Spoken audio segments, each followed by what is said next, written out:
молчит, ничего не говорит. Да. Когда она пришла туда, Екатерина, юродивая Екатерина, вы тут палац устроите, по мгновению человек умирает там, пойдите вытащите, и стулья все, говорит, опрокинул, все обеды, все это на землю, церковный пол, все это растоптал, и мы, говорит, этого, что сказал, что он умирает, Сталин держит, мы, говорит, сами, говорит, не помним, как из храма выскочили. Пришли домой. Там был старик, он родом персианин. Он мне говорит, я слышу его, а я говорю, он меня не слышит. Он просто веревка сюда упал, действительно на голове, но он не шибко меня ударил, я сюда захватил. Другой прошу, говорит. Другой просто на плечи упал, сюда. А они как дернули меня, я думал, что пополам разорвусь пополам. Вот это я никому подробно не рассказал, теперь рассказываю. Я же сразу без памяти стал, я сразу память потерял, маму. Они сразу мне снесли в больницу, где они работают. Это старая монахиня, медсестра. Я полгода не помню, мама, полгода. Без памяти. Да, Христово воскресенье. Мне били, из постели сбрасывали, говорит, другие медсестры. Врач был главный еврей, хотел убить меня. Там и другой главный был, врач персианин, перец. Он, еврей, все время татрака ссорился со мной. Ты не убьешь, а тебя не там, я с него делаю человека. Он действительно меня человеком делал. Свое слово исполнил.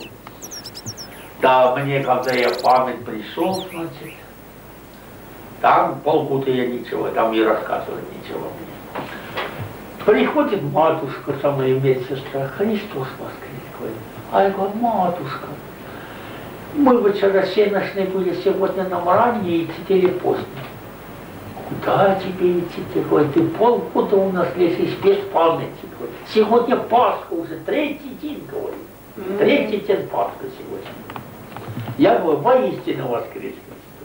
Ну вот они мне рассказывают вначале все это, что произошло со мной и те времена, которые я не помню. Но потом я немного у них жил еще месяцы, проводили меня они. Отсюда уже опять тут, опять этот дух мне являться стал. Опять, наверное, явился сам святитель отче Николай, тоже провел меня порядочный путь. Я попал в Грузию из Ташкента, каким-то путем. И вот вы знаете, я съездил к Ирдиаку Антонию, приезжаю к нему и говорю, вот так и так, есть такой домик. А он говорит, отец Николай, там будет часовня, будет храм. Давай, бери, и надо делать. Вот. Ну, что делать? Я поехал к владыке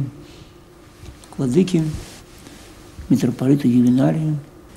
Он на второй день сразу же издал указ. Меня назначил, что я окормляю эту больницу. А через месяц уже я настоятель больничного храма стал.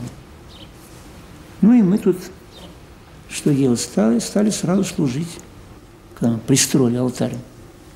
Снега было, лед был, 70 сантиметров. Я стоял на льду, а народ стоял в тепле. Я вот так вот бегал. Ну, то еще престола не было. Ну, все, как бы сказать, так уже было. Часовенька была. И ни разу не болел. Народ не вмещается, народ просто расширится. Мы еще пристроили, потом еще пристроили, потом еще пристроили, потом уже кирпичные, колокольни. Ну, вот теперь такой стал храм Пантелеймона. Вот. И сейчас все равно народ не помещается. И вот пришлось нам сделать еще храм крестильный, владыка благословил. Вот. Построили храм крестильный. И тоже не вмещает.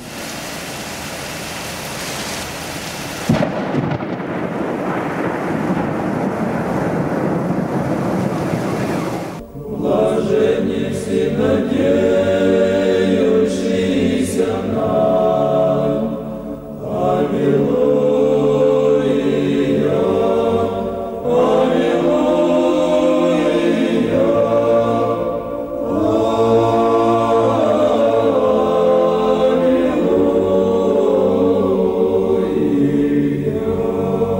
1940 году перед Успением я пришел в этот город Тбилиси, Грузия. После Успения, через 4 дня я нашел отца архимандрита Анфима. Он с родом грек, весь грек, а русский совсем мало знал. Через дней 10, когда мы подружились с ним, он мне предложение делал с благословением Божиим. Идти в гора Арарат, где есть Ноев ковчег. Я согласился, потом просил ему благословение местного греческого архимандрита тоже. Пошли пешком и шли туда 2 недели. Вот так, вот так, вот так, вот так, вот так, вот так, вот так вот. Когда мы дошли 3-й недели до середины горы, нашли мы там дверь. Старец там подписается, подвижник великий. Имя ему Ельпетифор. Он нас принял хорошо, угостил плодами.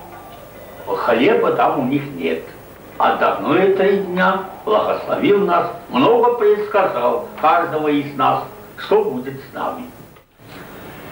Отец твой, старец, умрет, сказал, когда отсюда вернется, похоронишь его, сказал, тебе найдется женский пол. Все, во вся дни жизни твоя будешь только женским, тебе за тобой будет ухаживать женский пол. Так она и теперь был, все сбивается. Не забуду этого.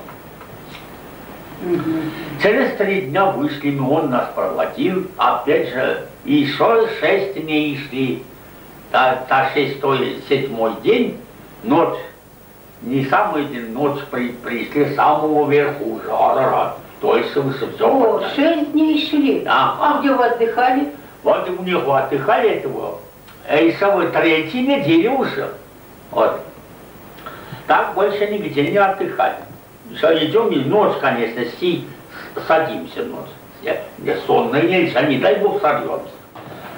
Дошли мы в Арарат, вот она ковчег, перед нами уже, перед нашими классами. Там охраняют турки. Несемон Киверсен спрашивает, наверное, ковчег Киверсен, темя парме. А это старец нам этот сам, он сказал, возьмете оттуда, вы зря пойдете, если им это табак не возьмете. Они вас ни за что не пустят. Целый он нам такой дал, ну, как говорится, мешок целый, ну, небольшой мешок, конечно. Бар, я говорю, я ему даю, он нас охватил, это и другой, 3-й вой, повели мне ковчег, наш ковчег.